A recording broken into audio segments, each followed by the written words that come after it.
প্রিয় ভিউয়ার্স, আবারও চলে আসলাম তোমাদের মাঝে চাকরির একটি বিজ্ঞপ্তি নিয়ে। ইন্টারভিউর মাধ্যমে কিন্তু বিডিও অফিসে কর্মী নিয়োগ অর্থাৎ সুপারভাইজার নিয়োগ। এই ভিডিওয় কিন্তু কিভাবে আবেদন করবেন সম্পূর্ণ বিস্তারিত কিন্তু এই ভিডিওয় পেয়ে যাবেন। তাই বলবো, যে সকল ভিউয়ার্স এখনও পর্যন্ত আমার এই চ্যানেলটি সাবস্ক্রাইব করেনি তাদেরকে বলবো প্লিজ অতি দ্রুত সাবস্ক্রাইব করে দিয়ে আমাদের পাশে থাকুন এবং বন্ধুদের মাঝে শেয়ার করে দিন। চলুন আজকের এই ভিডিওটি স্কিপ না করে সম্পূর্ণটি দেখার জন্য অনুরোধ রইল। বিডিও অফিস সুপারভাইজার, এটি কিন্তু ইন্টারভিউয়ের মাধ্যমে রাজ্যের বিভিন্ন গুরুত্বপূর্ণ সরকারি কাজ পরিচালনা করার জন্য ব্লক অফিসের সুপারভাইজার পদে নিয়োগ শুরু হচ্ছে। প্রিয় ভিউয়ার্স, তোমাদের কিন্তু ইন্টারভিউর মাধ্যমে কিন্তু নিয়োগ করা হবে। বিভিন্ন রকম সরকারি কাজ পরিচালনা করার জন্য কিন্তু ব্লক অফিসের সুপারভাইজার পদে তোমাদেরকে নিয়োগ করা হবে। ইতিমধ্যে বিজ্ঞপ্তি প্রকাশিত হয়েছে। পিএম পোষণ যোজনা আওতায় সুপারভাইজার পদে নিয়োগ করা হবে। প্রিয় ভিউয়ার্স, এখানে কিন্তু পরিষ্কার বলা আছে তোমাদেরকে পিএম পোষণ যোজনার আওতায় কিন্তু তোমাদেরকে সুপারভাইজার হিসেবে নিয়োগ করা হবে। যে কোনো ভারতীয় নাগরিক সংশ্লিষ্ট জেলার স্থায়ী বাসিন্দা হলে সেই পদে আবেদন করতে পারবেন। পুরুষ মহিলা উভয় চাকরি প্রার্থী পদে আবেদনযোগ্য। প্রিয় ভিউয়ার্স, এখানে কিন্তু বলা হয়েছে সংশ্লিষ্ট জেলার স্থায়ী বাসিন্দা হতে হবে। আর দ্বিতীয়ত, পুরুষ এবং মহিলা উভয়ই কিন্তু তোমরা আবেদন করতে পারবেন। চলুন আজকের এই ভিডিওয়ে বিস্তারিত দেখে নেওয়া যাক। কিভাবে আবেদন করবেন, শিক্ষাগত যোগ্যতা কি রাখা হয়েছে, বেতন কত, বিস্তারিত আজকের এই প্রতিবেদনে আলোচনা করব। এমপ্লয়মেন্ট নাম্বার কিন্তু 267, পদের নাম সুপারভাইজার। শিক্ষাগত যোগ্যতা, এখানে শিক্ষাগত যোগ্যতা বলা হয়েছে চাকরির প্রার্থীদের কম্পিউটার অপারেটিং সম্বন্ধে সাধারণ ধারণা থাকতে হবে। প্রথমত এবং কাজের পূর্ব অভিজ্ঞতা থাকলে অগ্রাধিকার দেওয়া হবে। প্রিয় ভিউয়ার্স, এখানে কিন্তু তোমাদেরকে বলা হয়েছে কম্পিউটার অপারেটিং সম্বন্ধে সাধারণ ধারণা কিন্তু তোমাদেরকে একটু থাকতে হবে এবং পূর্বে যদি কোনো অভিজ্ঞতা থাকে এরকম সুপারভাইজারের কাজ যদি পূর্বে করে থাকেন তাহলে কিন্তু তোমরা অগ্রাধিকার পাবে।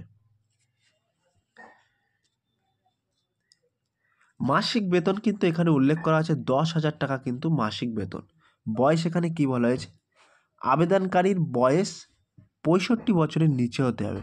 অর্থাৎ প্রিয় ভিউয়ার্স, যে সকল প্রার্থীরা এই পদের জন্য আবেদন করবেন তাদের কিন্তু আবেদনকারীর বয়স হতে হবে 65 বছরের নিচে। যদি তোমাদেরকে বয়স থাকে তোমরা কিন্তু আবেদন করতে পারবেন। 50 বছর, 60 বছর, 62 বছর, 63 এরকম বয়সের মানুষ কিন্তু এই পদের জন্য আবেদন করতে পারবেন। আবেদনের পদ্ধতি, এখানে আবেদনের পদ্ধতিটা বলা হয়েছে আবেদনকারীদের এই চাকরির নিয়োগ অংশগ্রহণ করার জন্য আবেদনপত্র জমা করতে হবে না। নিজেদের বায়োডাটা সহ শিক্ষাগত যোগ্যতা সমস্ত কাগজপত্র সঙ্গে নিয়ে ইন্টারভিউয়ের জন্য উপস্থিত হতে হবে। ইন্টারভিউয়ের মাধ্যমে নিয়োগ প্রক্রিয়া সম্পূর্ণ হবে। প্রিয় ভিউয়ার্স, এখানে কিন্তু তোমাদেরকে পরিষ্কার বলা হয়েছে এই পদের জন্য কোনো অনলাইন বা অফলাইন কোনো জায়গায় আবেদন করতে হবে না। এখানে কিন্তু বলাই হয়েছে যে একটি বায়োডাটা এবং সংশ্লিষ্ট কাগজপত্র নিয়ে সরাসরি একদম ইন্টারভিউর বোর্ডে তোমাদেরকে যোগাযোগ করতে হবে। ইন্টারভিউর বোর্ড কোথায় যাবেন, কিভাবে যাবেন, সব কিছু কিন্তু এই ভিডিওয় আলোচনা করব। প্রিয় ভিউয়ার্স, ইন্টারভিউর ঠিকানা কিন্তু আমি এখানে মেনশন করে দিচ্ছি। এই ঠিকানায় চলে যাবে chamber of block development office, Galsi one development block. প্রিয় ভিউয়ার্স, এটি কিন্তু তোমাদেরকে অফিসিয়াল নোটিফিকেশন।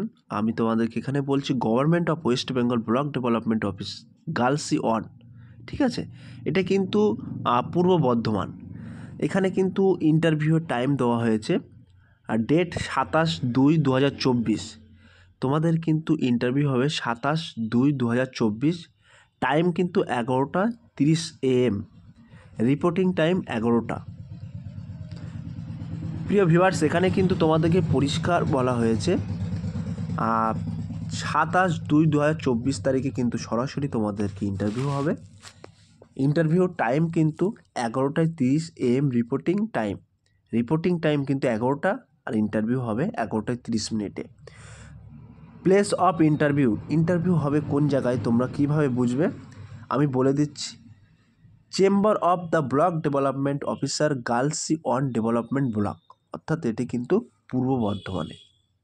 এখানে কিন্তু একটা নম্বর আছে, তোমরা পারলে এই নম্বরে হেল্পলাইন নম্বরে কিন্তু তোমরা যোগাযোগ করতে পারবে। এখানে কিন্তু সমস্ত কিছু বলা আছে। The additional district magistrate education পূর্ব বর্ধমান, সমস্ত কিছু কিন্তু এখানে উল্লেখ করা আছে। পারলে তোমরা অফিসিয়াল নোটিফিকেশানটি ডাউনলোড করে পড়ে নিতে পারো। প্রিয় ভিউয়ার্স, এখানে কিন্তু তোমাদেরকে একটা ফর্ম দেওয়া আছে, সম্ভবত ফর্মটা ওখানে গিয়ে ফিল আপ করতে হবে দপ্তরে গিয়ে। প্রিয় ভিউয়ার্স, এই ছিল আজকের টপিক ভিডিওটি। যদি ভিডিওটি ভালো লেগে থাকে প্লিজ লাইক, কমেন্ট এবং শেয়ার করে দিন বন্ধুদের মাঝে। ফিরে আসছি আগামী দিনে তোমাদের জন্য নতুন একটি টপিক ভিডিও নিয়ে।